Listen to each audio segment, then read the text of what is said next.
నమస్తే, welcome to solid entertainment. నా పేరు పవన్ కుమార్. ఈరోజు మనం దొరికిందా పూజ సెరమనీకి రావడం జరిగింది. మనతో పాటు లీడ్ యాక్టర్ అయినటువంటి సుహానా గారితో వారితో మాట్లాడే ప్రయత్నం చేద్దాం. నమస్తే madam. Hello hi Soli TV. Madam, గతంలో మీరు అమ్మ నాకు అబ్బాయి కావాలని సినిమా చేశారు, దానిలో నెగిటివ్ క్యారెక్టర్ చేశారు. ఈ సినిమాలో కూడా అలానే ఉండబోతుందా? No, in this there is no negative character. This is all positive. It's a beautiful love story with a lot of comedy and suspense. So ఈ టైటిల్ దొరికిందా అనేది చాలా క్యాప్చీగా ఉంది, చాలా డిఫరెంట్గా ఉంది. సో మీరు విన్నప్పుడు మీకు ఏమనిపించింది madam? Actually, I cannot reveal that now because that is the main plot twist of the story. So what is the So feeling about that sound which comes దొరికిందా?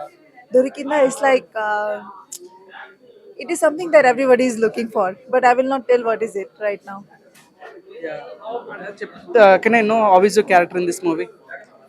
Actually, my character is a simple village girl who is in love with the hero, and there are a lot of. Actually, I don't have any that sort of negative character like my previous movie. Just a simple village girl who is in love, and a lot of twist and turn with the story is going on. Madam, మీకు తెలుగు వచ్చా? తెలుగు మాట్లాడడం వచ్చా? మన తెలుగు కొంచెం కొంచెం మీకు వచ్చు ఏం నాకు. వచ్చో చెప్తారా? నా పేరు సుహానా అండి. తిన్నారా? తిన్నాను. మీరు చాలా అందంగా ఉన్నారు అంటే ఏం చెప్తారు? Thank you. Okay, super. Madam, మీకు ఇష్టమైన యాక్టర్ ఎవరు మన తెలుగు film industry? I like Mahesh Babu and in heroine Sai Pallavi. Yeah. So thank you ma'am. I show all. Thank you so much. Hi ma'am. Hi అండి. మనం good to see ma'am. Thank you. మీ cinema పేరు దొరికిందా? మీకు కూడా మనం దొరికిందా మ్యామ్? ప్రతి సినిమాలో మీరే ఉంటారు, ఏదైనా లక్ దొరికిందా? దేవుడి దయ, డైరెక్టర్స్, ప్రొడ్యూసర్స్, ఇంకా సపోర్టర్స్ ఎవరైనా కావచ్చు, ఇవిడు ఉంటే బాగుంటుంది అని వాళ్ళ నమ్మకం, ప్లస్ ఆ నమ్మకాన్ని నేను కూడా నిలబెడతా, అంతే. రైట్ మేడం, టైటిలే అంత చాలా కొత్తగా ఉంది, దొరికిందా అని. సో స్టోరీ మీకు వినగానే మీకు ఏమనిపించింది? టైటిల్ వినగానే ఏమనిపించింది? ఖచ్చితంగా హిట్ అవుతుంది అనిపించింది. అంటే అంత నమ్మకం ఉంది కాబట్టి దొరికిందా అని డైరెక్టర్ గారు ఆయనదైననే జాక్ గారు క్వశ్చన్ మార్క్ వేసుకున్నారు. మీకు దొరికిందా అని డౌట్తోనే సినిమాకి వస్తారు, అసలు ఏం దొరికిందా అని తెలుసుకోవడానికైనా వస్తారు అని ఆ పేరు పెట్టడం జరిగింది. కానీ చాలా చాలా బాగుంటుంది సినిమా. అసలు ఎవ్వరు టికెట్ కొన్నా ఆ సీటుకు న్యాయం చేయరు, అసలు కూర్చోరు సీట్లో, నవ్వుతూనే ఉంటుంది, అంత బాగుంటుంది.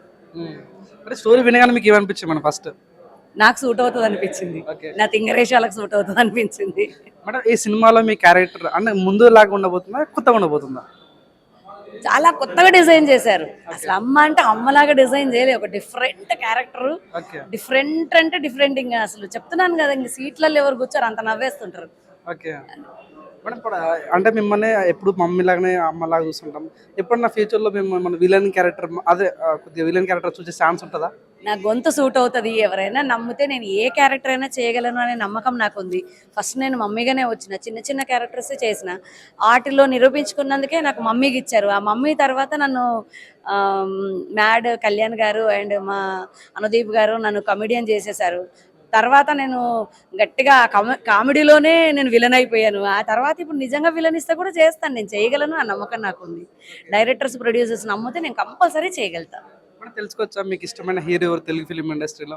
నాకు అందరూ ఇష్టమే, కాకపోతే ఎవరితో వర్క్ చేయాలని ఉంది అంటే ఎన్టీఆర్ అన్నతో అని చెప్తా. ఒక మమ్మీగా చేసే అదృష్టం వస్తే చాలా బాగుంటుంది అంటుంటా, అది విష్, నేను కోరుకుంటా. వెంకటేష్ గారిని అన్నయ్య అంటుంటా, ఒక చెల్లెల క్యారెక్టర్ వస్తే బాగుంటుంది. పవన్ సార్ని అన్నయ్య అంటుంటే నాకు ఒక చెల్లెల క్యారెక్టర్ వస్తే బాగుంటుంది. అలా మనం కొంతమందిని చూస్తే మా అన్నలు అనిపిస్తుంది. అలా అంటే మనం కొంతమందిని ఏ రకంగా పూజిస్తే ఆ రకంగానే ఫలితం దొరుకుతుంది కాబట్టి ఆ నమ్మకంతో కోరుకుంటుంటా. అందరితో వర్క్ చేయాలని ఉంది.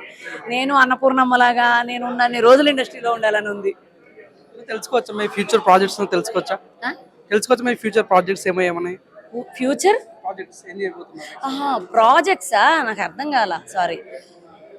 ఉన్నాయి చాలా. నిన్న అంటే 17th 16th హుషారుపేటలో రిలీజ్ అయింది, 14th పాంచాలి పంచపత్రిక రిలీజ్ అయింది, నెక్స్ట్ ఆహనా పెళ్ళంట పెళ్లి కూతురు ఎవరంట రిలీజ్ కాబోతుంది, తర్వాత ప్రేమ డైరీలో అని రిలీజ్ కాబోతుంది. చాలా సినిమాలు ఉన్నాయి, కొన్ని పేర్లు పెడతారు, కొన్ని పెట్టి చెప్పొద్దు అంటుంటారు. ఫ్యూచర్లో రాబోయేటి చాలా మమ్మీ క్యారెక్టర్స్ ఉన్నాయి, డిఫరెంట్ రోల్స్ అన్ని, ఒక్కొక్క క్యారెక్టర్కి ఒక్కొక్క సంబంధం ఉండదు. ఈ క్వశ్చన్ మేము అడగలా తెలియదు, మీరు బిగ్ బాస్కి వెళ్తున్నారా లేదా? ఇస్తే వెళ్తాను. నాకు ఇష్టమే. ఎందుకంటే నేను అనర్గళంగా మాట్లాడగలుగుతా, నేను ఎవరిని కించపరచలేను, నేను ఎవరితోనైనా పర్ఫెక్ట్గా మాట్లాడగలుగుతా. అంటే నేను పెరిగిన వాతావరణం అలాంటిది కాబట్టి నేను వెళ్తే నేను అందరిలాగా నటించడమో ఇంకేదో ఆలోచించడం తెచ్చుకొని పెట్టుకొని అయితే ఏం చెయ్య. నేను లాగానే ఉంటాను కాబట్టి జనాలు నన్ను బయట ఇప్పుడు ఇష్టపడుతున్నారు, అక్కడ కూడా ఇష్టపడతారని నేను నమ్మా. వెళ్తే నేను కప్పు తీసుకొని వస్తాను. Thank you, I wish you all the best. Thank you అండి, థ్యాంక్ యూ సో మచ్.